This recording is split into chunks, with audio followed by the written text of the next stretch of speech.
actually don't appreciate when you come on here and ask for sort of evidence and everything. Like this has happened to me many a times when I've had a theory and I've had and it's disappointing, you know, to have the theory. Like I'm starting to question the Bridget Macron thing. I'm thinking I might have to give you a call soon and concede the Bridget Macron. Yeah, we argued about that as well. Me and Jake did. It's interesting though how we were able to maintain our long-term friendship, even though we had disagreements about these things. Isn't that crazy?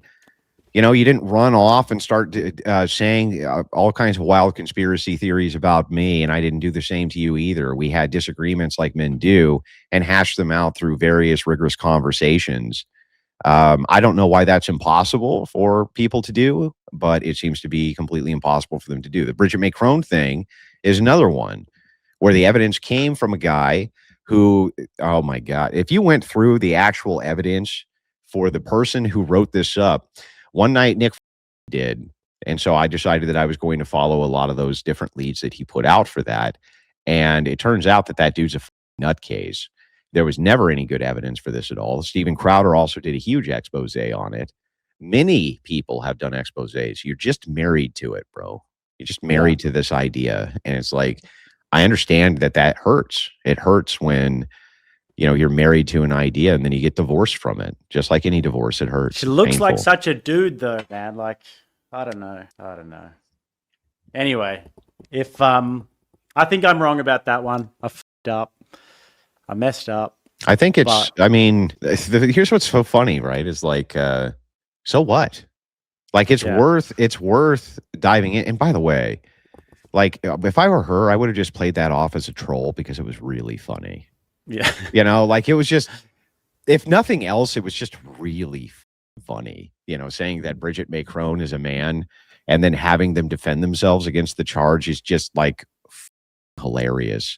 Ultimately, I like trolling French people just as much as the next man. Yeah, the problem is like when these people double down, they're like, no, it's actually true. We're not trolling. Then I'm like, okay, well now you understand that leads to a whole different. Now we're talking about something totally different. Now we're talking about evidence-based claims. We're talking about physical proof. We're talking about things which can easily be falsified. They should have just. It's just remember the Barack Obama thing. Yeah, but exactly. we're not switching on Big Mike though, right? Right. I mean, that's the thing, right? It's like that was always a troll. People weren't actually saying Michelle Obama was a man. It was a troll, and it was funny, right? That's funny. It's like couldn't you just stick with the troll like that? That was way funnier. Yeah, I mean, I do wish that people would sort of contend with the actual arguments though and do like a cursory little bit of research, because the way that I've seen people react to this thing with you and TPUSA is just such a good example of this. Like your mission statement has been the exact same from the start. Be a thorn in the boot of the left, destroy the left wherever we see it. And obviously you can look at TPUSA and be like, I don't like the Christian stuff, you know, I don't like the femcon stuff, but I like the college campus stuff. I like the fact and I also want to change that culture if I can. Yeah, and I'm like assuming here, but I was saying, and also like you're somebody who likes to, you know, have that orthodox Christian political sort of force as well in the United States. Yeah, so soldier of fortune. Again, like most stupid people, you only take a part. So he says, so I put in a little request of my own TPUSA. I requested they hire me as the official Charlie Kirk conspiracy theorist liaison. They can go to the end of the clip where I say that I'm self-anointed. I self-anointed, but you don't show that part. You only show the part that you like because you're a piece of and when people like you who are pieces of can't actually make arguments, you immediately attack me personally and pretend that I did things I didn't do. That was clearly me trolling. Clearly. So clear, in fact, that nobody would ever in a million years take it any other way, especially when I said self-anointed. I'm this self-anointed Charlie Kirk conspiracy arm of TPUSA. It was hilarious. So there's been another controversy that sparked up over the weekend, Andrew. Our friend Cool Vic, have you heard about this? Was denied entry to a 1v10 because of Brian Shapiro. Yeah, I talked to him about it last night. So interestingly enough, I actually doubt that was Brian Shapiro. You know who's moderating that? Yes. The tomato. And So cool. I mean, like, I'm just trying to be fair and reasonable and rational here, right? Shapiro has a much larger channel than Cool Vic, and he has a bigger presence online. He has much more live viewers, this type of thing. Not tons more, but he's a bigger creator. He wants there to be people. Shapiro wants there to be ops that are there.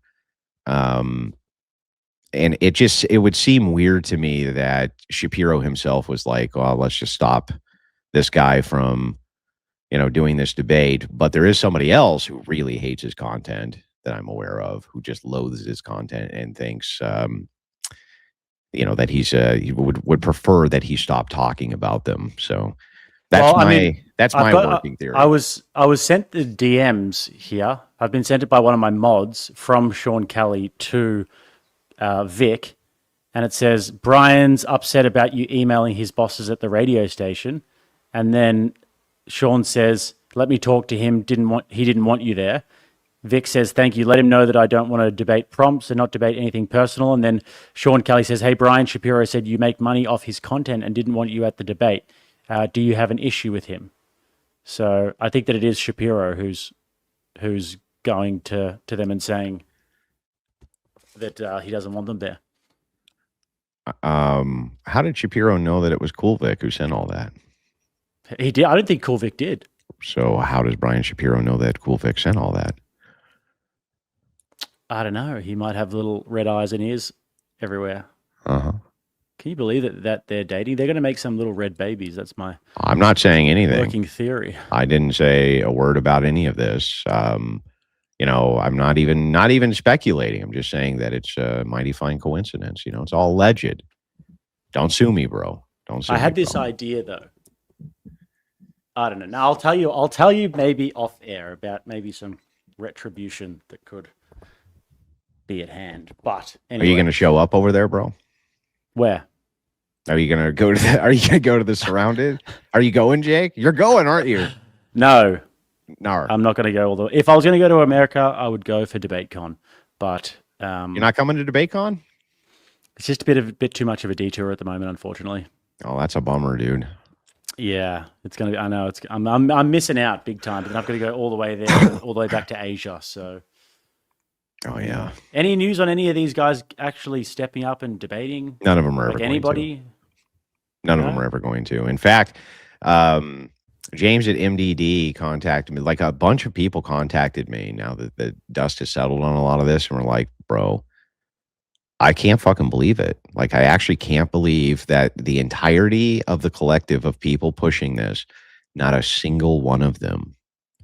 Now, so let's go through the chain of events. First, they tried to blacklist me from doing any debates with them. This was a correlated effort between Z from Unfuck America and Project Constitution. No engagement, blacklist this guy. Well, then that didn't work, right? Because I just go in the Twitter spaces and mess these people up. So they have to take notice, unfortunately. Go put your right on their drum set. So then after that happens, then it becomes, well, you're too small. So I point out to many of them, I'm actually have a much, much larger live audience than you do. To many of these people. Okay, yeah, that's true, but then you're just bad faith. And it's like, well, then you tell me the specific proposition and we'll debate that within the confines of that proposition. They won't do that either. So it's like, look, you can tell a lot about who's correct and who's incorrect about these things by which people are willing to publicly engage with opposition on it. So far, my entire side has been publicly engaging with the opposition non-stop. The opposition and its leadership, complete failure across the board to engage with any of its ops. 100% refusal. I see Jake Rattlesnake debating this all the time. I debate it nonstop. Tons of people are debating this. None of the leadership on the opposite side, even if they have smaller audience sets, will actually do that. And that is very telling to me for why it is that I think I'm on the right side of this thing. Oh yeah, 100%. I mean, even I was nervous for you going into this war when you sort of announced it the other week. I was like, damn, that's a big one. I'm seeing a huge like tidal wave of social media attention going in one way, and then you want to sort of like stand against it. I was like, okay. And I turned the tide. We turned the tide too. Yeah, it's honestly incredible. I've never seen anything like it. I went on Instagram today. I went on Instagram and I was watching Sean Ryan's shorts, and he was getting cooked about the Candace stuff, and I was like, I couldn't believe it, man. I was like, Mhm. Instagram is turning, like, yeah. So I knew that I would be able to. I knew I'd be able to turn the tide on this. yeah, I'm actually sick of it.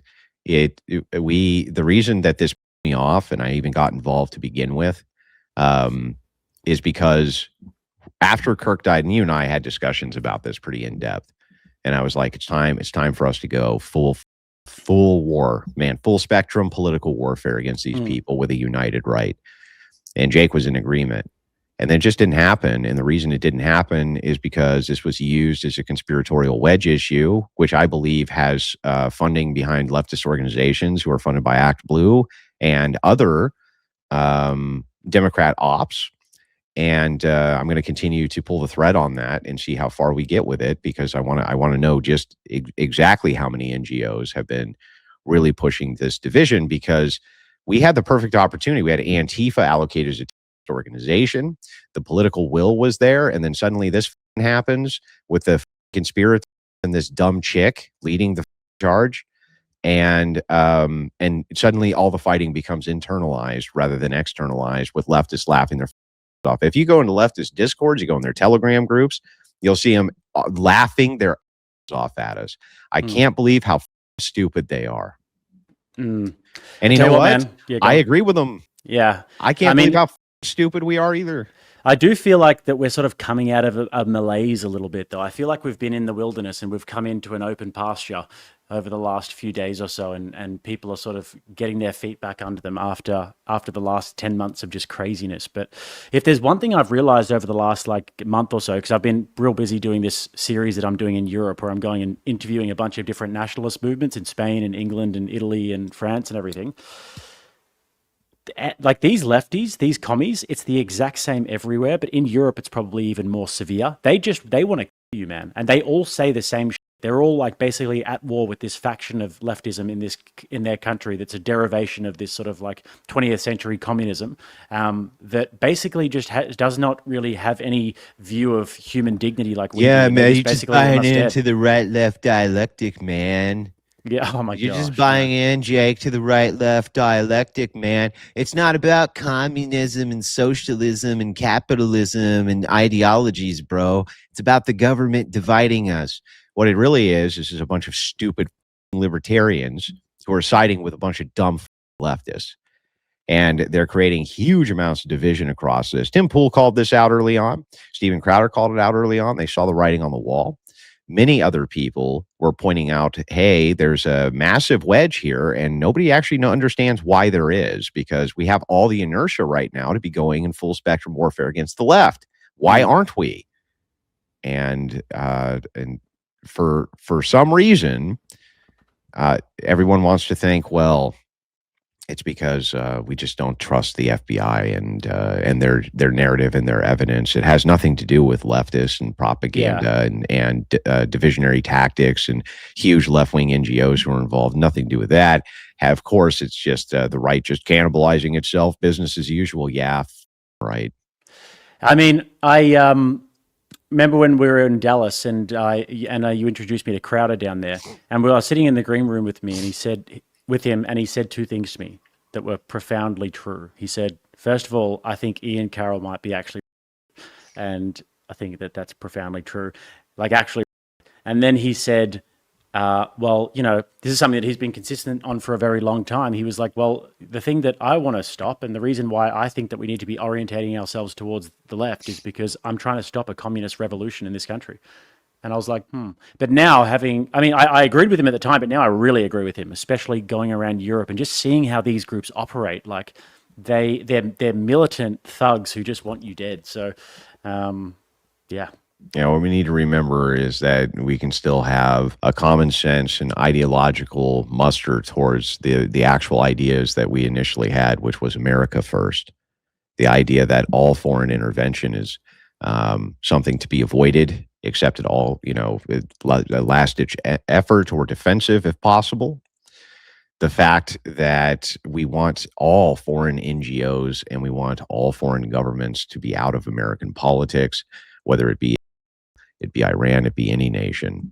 We want them all gone. And the problem is like, I'd like to get back to that messaging. I'd like to get back to the messaging of getting these people out of our political system altogether. I'd like to get back to the messaging of actual America First policy. And instead, we're completely divided on a wedge issue that's really stupid, and ultimately takes away from us being able to to go after our actual political foes here. And it's to me, it's such a wasted opportunity, dude. Yeah. Yeah. I mean, the post Charlie Kirk stuff was a big wasted opportunity, but who knows? Who knows? Like, if the popular support is sort of mounting and there's like, because oftentimes, I don't know if you see this in the same way, but I do think that popular support is very, very important. It's like, which way is the crowd going? You don't want to go against the crowd. So whichever way people are trending towards, other people are going to instinctively get on the bandwagon, which we saw a lot of with the Erica Kirk and TPUSA stuff. So it was basically sacrilege until a week ago to say that anything good about those guys. Yeah, well, until a few I'm days glad. I'm glad that I was able to change the tide on that. And so, and I was glad. I was glad to see also say, like, you can't do this to a person with no evidence, no nothing. You can't torture them endlessly and pretend and try to gaslight millions of people into believing that they murdered their own husband, and so did his closest friends and confidants, with no evidence whatsoever, and just completely psychologically torture these people. That's crazy. Now, you can hate Erica Kirk, you can loathe TPUSA, you can hate all their messaging, you can hate any NGO which is in existence. You can do all of those things. You can have legitimate criticisms for how they finance things. You can have legitimate criticisms for all sorts of things that they do. That's fine. This is different. This is moving into something which is moral territory and ethical territory.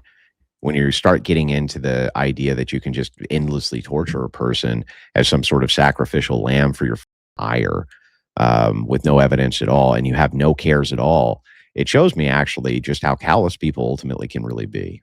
Yeah.